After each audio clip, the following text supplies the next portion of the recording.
When we looked at Azami's visual identity, we actually looked towards the Japanese security police. So these are bodyguards that protect VIPs that are both domestic and international. But Azami is actually in the private sector. So we wanted to take a bit of liberty with her outfit, make sure that she can express that kind of duality of her nature. And that's how we ended up with this striking suit that Azami's wearing. When we wanted to talk about Azami's visuals, specifically her face mask, we wanted a bit of mystery there for her. This is a piece of fashion in Japanese culture that's existed forever, and we wanted to make use of it. So it was an ideal way of showcasing her kind of more hidden side. It's the first time in a while that we've actually hidden the face of a female operator, and this was kind of a unique opportunity for us to do that. We worked with our Japanese colleagues and poured through a bunch of kimono patterns and traditional patterns from the Japanese culture, and we actually settled on cranes because it was a nice kind of analogy for her gadget. The cranes are very powerful, and we kind of see that in her operator icon as well, where the crane kind of transforms into her gadget, which are the kunai. A big thing we're really happy to announce starting in season 1 is a huge tech upgrade that we're bringing to the faces of our operators in the future. So this starts with Azami, where we've redone a whole bunch of things such as skin shaders, hair shaders, eye shaders. We've also upped the amount of poly count for the headgear and the face itself. And so you'll see a lot more life and a lot more detail in future operators. And because Azami's wearing a mask, we wanted to make sure that you could see the full kind of upgrade, and we're including this with our benchmark character, which was Thunderbird. So in season 1, you're going to see Thunderbird and Azami both using this kind of new tech we've developed, and the team's worked incredibly hard to make sure we'll bring new life to our characters. So the main goal with this improvement of technology is not only to connect better with the characters, but also to make sure that we have all the tools necessary to have a diverse cast, that we're not held back by what kind of character designs we want. And so you're going to see this in our customization and our new operators that are coming in year 7. I think the first part when you try to design a gadget is to really understand what is the gameplay mechanics behind it. What we were looking for was something super sharp, something that can stick into a wall, like pierce the wall and stay in place into it. The kunai came pretty naturally. That's a very, very iconic shape. And when we saw it, we knew that that was the thing we were looking for. The second part is the patch. For the patch, we were looking for something that can adapt to a lot of different situations, like collisions and props and so on. And so we went to internet and we were looking for the chemical reactions that we can find. And we found one that transformed a gas into something solid. And we decided to take that road. And that's why on the kunai, we added these 2 canisters. So one is for the gas and the other is the compound that solidifies the gas. And finally, the last part is the arm mechanism. Azami is a bodyguard. She's a very high fashion operator. So we thought that it was cool to hide something on her arm to add this mechanic to our dressing.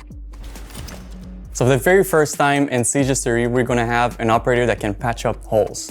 Azami brings the Kiba barriers, which are a kunai-shaped device that you can throw, and when it sticks, it will release a gas that will quickly solidify into a bulletproof surface. So the idea of having an operator that can patch up holes is something that comes up pretty much every time you ask someone to come up with an idea for an operator. We've had many operators that can destroy the map in many different ways. When you think about Siege, you think about destruction, you think about how the map can really change all the way throughout the round. There weren't any ways to rebuild the map, and we come up with this idea of having something that you can throw and really be free in the way you want to deploy your patch. The role of Azami is really an anchor. You know, she's an architect, so you want her close to the objective. You want her close to your anchor players so she can provide the necessary cover for them. You want her close to the walls that you're going to expect some form of breach. So you want her on site. That's where she's the strongest. So Azami is a total game changer. literally. For the first time and ever, the defenders can actually protect themselves from vertical play, which is something that was never possible before. If you had a buck or a sledge right above you, making holes on the floor, you were kind of, in panic, and you had to run away. You had to get out of there. There wasn't anything you could do, but now you can.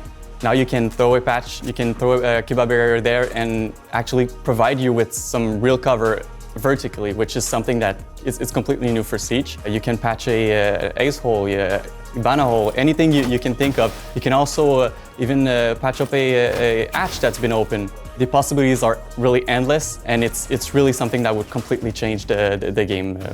We're sure of that. So the loadout for Azami, in terms of primary, she's equipped with the 9x19 SVN, which is the SMG that most people would know as Capcan's SMG. On other option, you can also bring the ACS-12, which is the sort of like auto shotgun that you can see on Maestro and Alibi. And secondary weapon, she brings the D50. In terms of generic gadget, she brings the impact grenades and barbed wires. So the reason why we went for the 9x19 SVN and the ACS-12 is if you want to play Azami as more of a frag centered operator, you want to make sure that you can, get your frags. You're going to go probably with the 9x19 SVN because it's a very good SMG, good rate of fire, low recoil, good mag capacity, so it's a very good gun to frag out. But you can also go with the option of the ACS-12, which still provides you with quite a lot of damage, but it's also going to bring a good amount of destruction. So for an architect, it's a very useful tool. The D50, it also brings a decent amount of destruction. So again, for an architect, it's a good thing to bring. The impact grenades, well, for someone that reshapes the map, it's kind of like a must-have. And we also gave her the barbed wires because the barbed wires are a very useful tool to reshape the flow of the attack. She works really, really well with operators like bandits because she can provide covers that weren't existing before. She can create bulletproof surfaces that can really protect a bandit that's actively trying to ban trick. Considering that you can use the gadget on pretty much any surfaces, you can also use it to block drone holes. If you have a few areas on different maps like Consulate, where a garage door, it's the big door that's usually a bandit trying to bandit trick, and it's a very vulnerable place, and there's a drone right next to you that's begging to have a Twitch drone go through, a grenade go through, and really deal damage to your bandit. But with this gadget, you can actually block that hole, you can block the yellow stairs, and provide your bandit with plenty of cover to actively bandit trick and be relatively safe, actually. In addition, she can also work really well with Mira. With her gadget, she can actually create half reinforced wall. It's not the same as like an actual reinforced wall, but you can place it on the soft wall, so you can really create some really, really exciting new ways of setting your defense. Since the gadget is bulletproof, it's going to be a very good, useful tool to protect you, but you can't really rely too much on it because it's also very easy to deal with. Any explosive will destroy the gadget. It also can be destroyed by 3 melee hits if you don't have any explosives at your disposal. Your best bet to really deal with this gadget is to bring operators like Zofia, Ash. These are very useful operators that can destroy the gadget from afar with their gadget. You can also bring Flores. Flores is also a very, very, very good operator for this gadget because with one RC drone, you can destroy a whole cluster of them. And otherwise, your classic, your grenade, and again, pretty much any form of explosives will destroy them really easily. So you can rely on the gadget to protect you from bullet, but you have to be careful that it's not going to be permanently on the map. Attackers will have a relatively easy way to deal with them. So it's a temporary fixture. So many players will tell you that Velvet Shell is probably one of their favorite season. One of the reasons for this is because we introduced the Mira, which was a huge change for the meta and a huge change for the way people actually played the game.